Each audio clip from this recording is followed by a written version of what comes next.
it. So the Knicks don't really have a great track record of developing young players and developing young talent. You know how the New York Knicks fan base is. Even though they know they're not winning, they still want to believe. The Knicks fans are delusional. They still want to believe that they're winning. So I agree. So I think Bledsoe is a step in a nice direction for the organization. And you can't really rely on Porzingis to be your only scorer.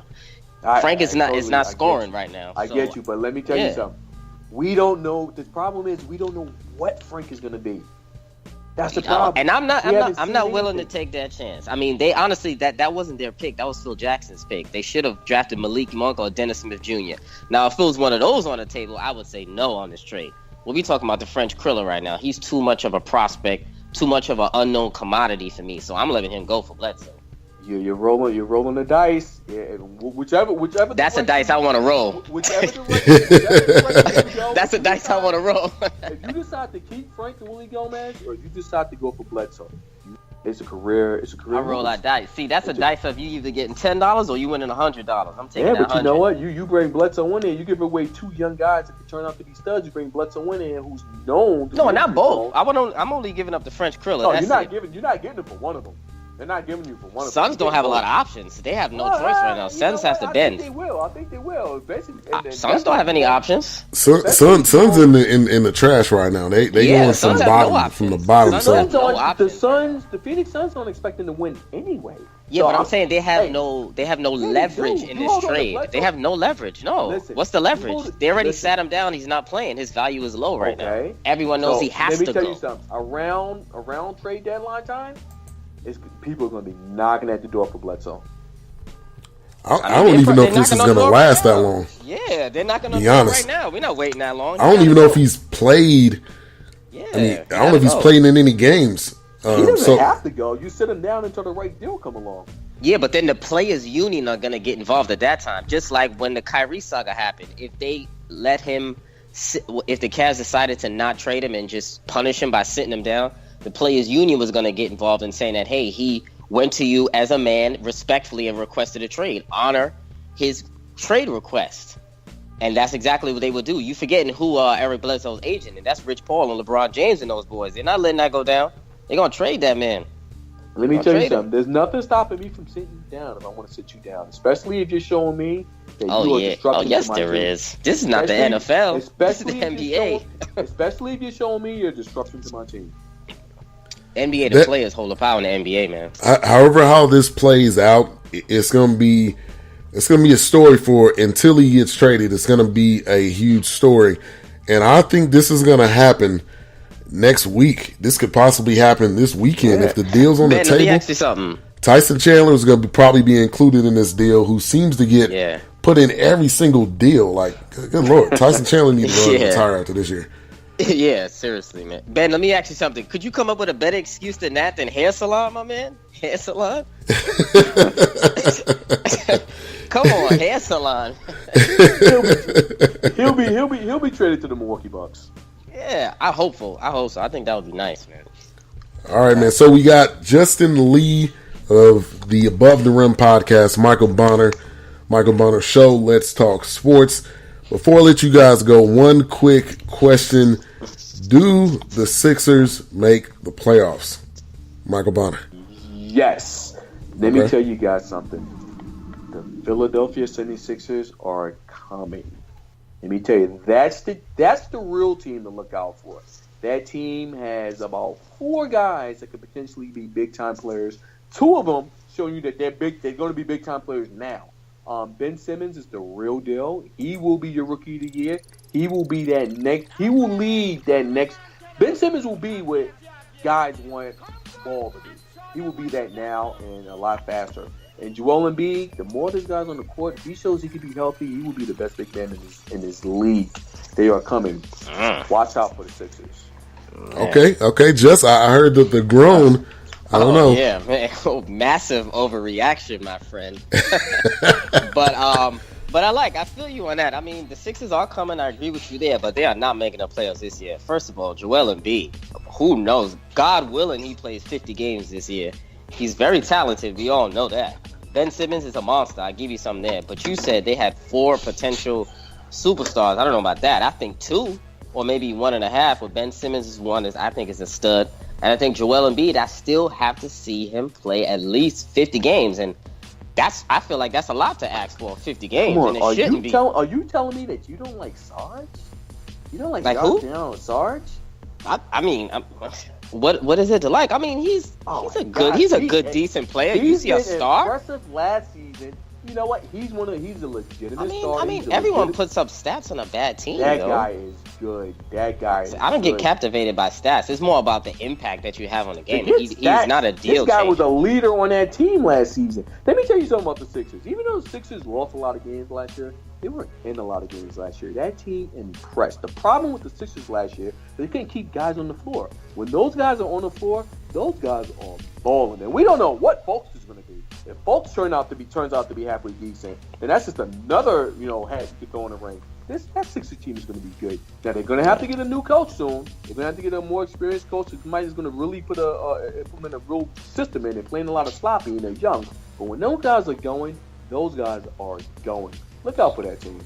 Those are a lot of ifs and whens you just said, and I don't know if I'm putting my money on either one of those odds. I like sure things. See, those boys ain't ready yet. You don't see him. You don't see him making it to the playoffs.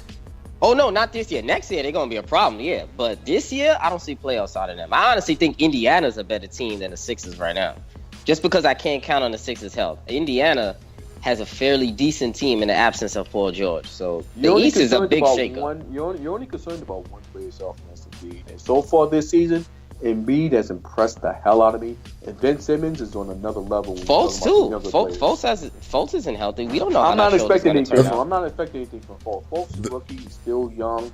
He's really wet behind the ears. I'm not expecting too much from Fultz. Not this season. But when it comes down to Ben Simmons and Embiid, you got potentially one of the top three, at least, big men and younger big men in the league. And like I said, Ben Simmons. I think this is. What younger big man is better than Embiid? I heard the wow. Who you think better than Embiid? Maybe at this point, Towns. Maybe that's it. Towns is way better than Embiid that's why right I said now. Maybe Embiid. DeMarcus Cousins is better than Embiid right now. Not one of the younger guys. Cousins is like in the middle. We're not talking about younger guys. You're just saying that's centers. What I mean, you can't be a young guy doesn't get you to the playoffs though. Talent gets you to the playoffs. If Cousins can't even get to the playoffs. And the reason why I said younger big men, when you're looking at teams like Minnesota and teams like the Sixers and a couple other young teams, you're not worrying about them now. What I mean by they're coming is when you see these guys 2-3 seasons from now, they will be the talk of the NBA. Well, we already said that. I agree with you there. I agree, but Ben asked you about playoffs this year. You're talking about 2-3 years down the line. I said the playoffs this year. Who's better in the Eastern Conference? Who's better in the Eastern Conference? After you take everyone the top, is even in the East. After you take the top 4 or 5 teams in the Eastern Conference, after that, the Sixers are ranked there with the rest of these teams. So how can they are though, but I said but I just said they are. I just said I don't think they're making the playoffs. No way they're making the playoffs. That's what you said. Yeah, there still is no way they're making the playoffs. I said primarily due to health.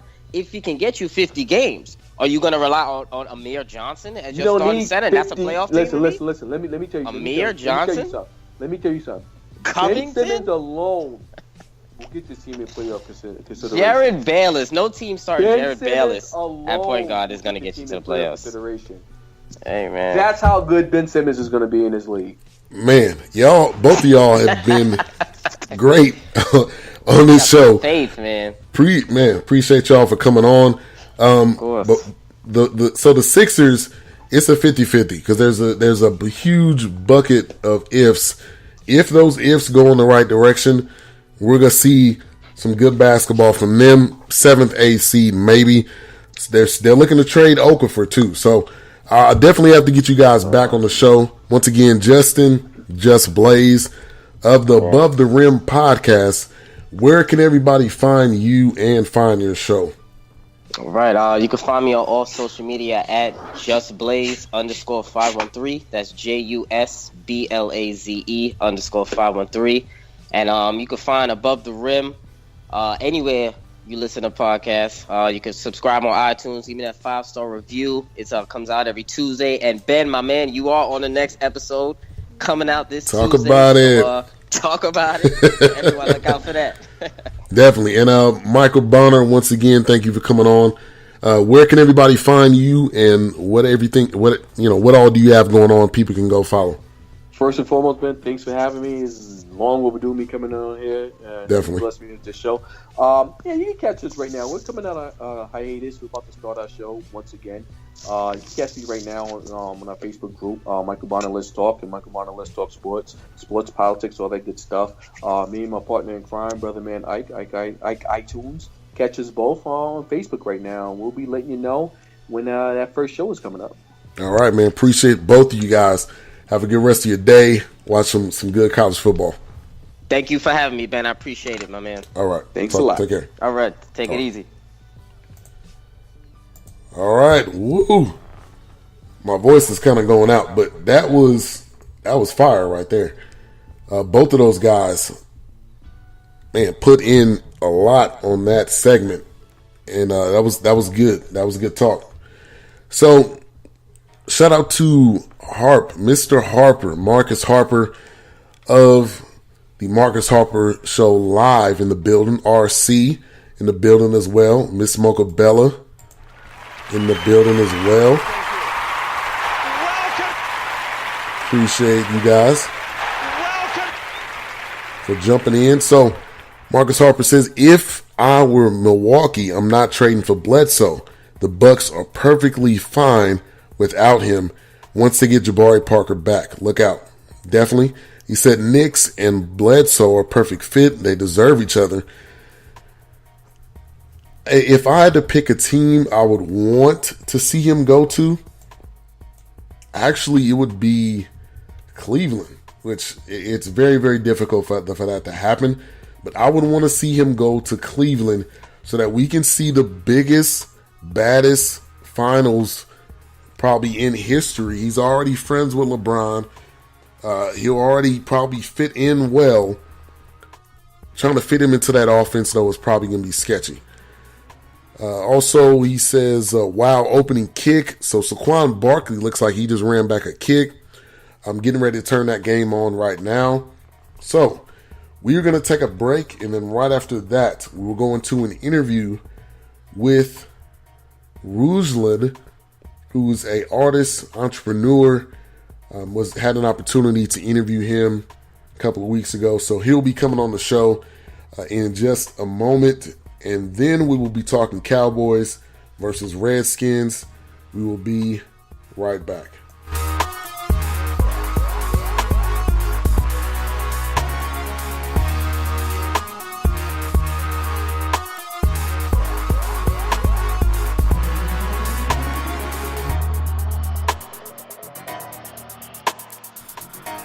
Are you looking for an honest car guy? Somebody that's going to shoot it straight, give you the honest answers, and give you the best deal on the car of your dreams? Check out Shawn Nataneti, Internet Sales Manager at Jerry Durant Toyota, Texas. Call or text him at 817-231-3696 or visit his website at goo.gl. He'll give you a great deal on the car of your dreams. Even if you're not in Texas, he can still give you a deal on a car. Check him out right now. Shawn Nataneti, goo.gl. All right, and we are back in the BS3 Sports Show, and we got a very special guest, hip-hop artist, spoken word artist, Ruslan. What's going on, man? Cooling out, man. How you doing, brother? It's pronounced Rue-slan, by the way, but that's all right. I'm gonna give you a pass. Appreciate you, man. I've been looking it up. I've been practicing it. I've been trying to figure out how to say it. So, Rue-slan, that's it? Rue-slan, like Rue-slan. Ruslan or Yuslan or Futon. Ruslan, okay, gotcha. All right, so, man, great to get you on the show. You just came out with a recent mixtape, Indie Jones, and definitely, and I heard all the tracks on it, and it was dope. I was honestly surprised. You know, you listen to different artists and you wonder what the music's going to sound like, but it sounded really good. But I wanted to kind of just allow you to share some background, you know, how you got started in the hip-hop, you know, your story. I know you came from, and I'm going to try to pronounce this, You use a basin